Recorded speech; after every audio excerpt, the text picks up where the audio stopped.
Hi everybody, thanks for watching.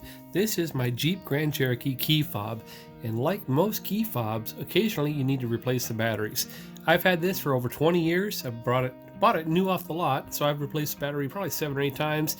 They last 2 or 3 years depending on how much you use it. First thing you're going to need to do is to know what size battery you need.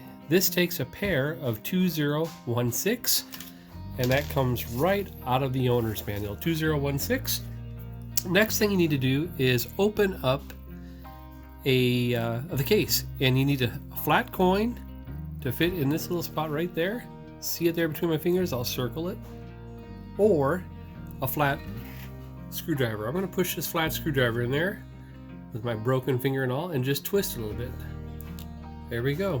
That twist pops it open just enough for you to peel it open the rest of the way. There we go. It's easier without a recently broken finger, trust me. So inside, there's a gasket around here, and I want to leave that gasket alone, and there's some contacts down here. They try to make it as easy as possible. They say right here on the battery itself, or on the case itself, positive side up. There's also a warning to not touch any of the electronics in the fob itself, so don't touch this stuff, and place the button side down. So I'm going to open this up and try not to touch the batteries. There's a warning to not touch the batteries and get your skin oils on them. That could cause battery deterioration. If you do, no big deal. Just use some rubbing alcohol and clean the batteries off with a little paper towel, and that'll take all the oils off. So I'm going to go QuickTime and open this up.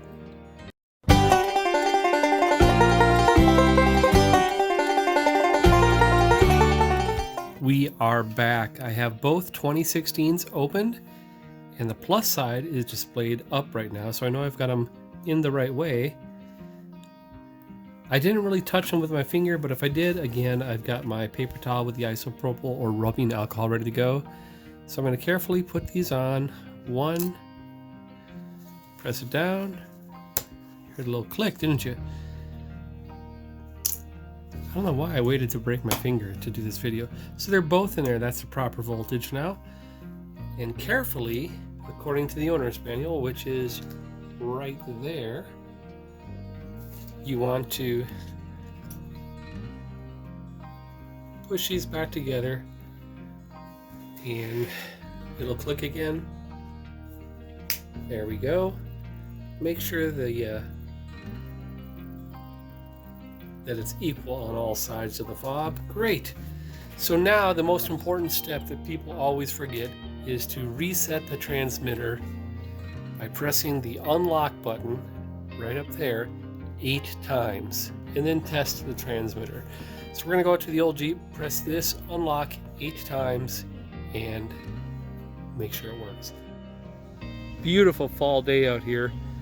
8 times on this. 1, 2, 3, 4, 5, 6, 7, 8. Did you see it? There it goes. Lock. Unlock. It worked. That's it. Hope this helps. If you need batteries, I'll put a link in the description down below where you can buy some batteries. I am a paid Amazon affiliate. That's why I do these videos. But I hope this helps you.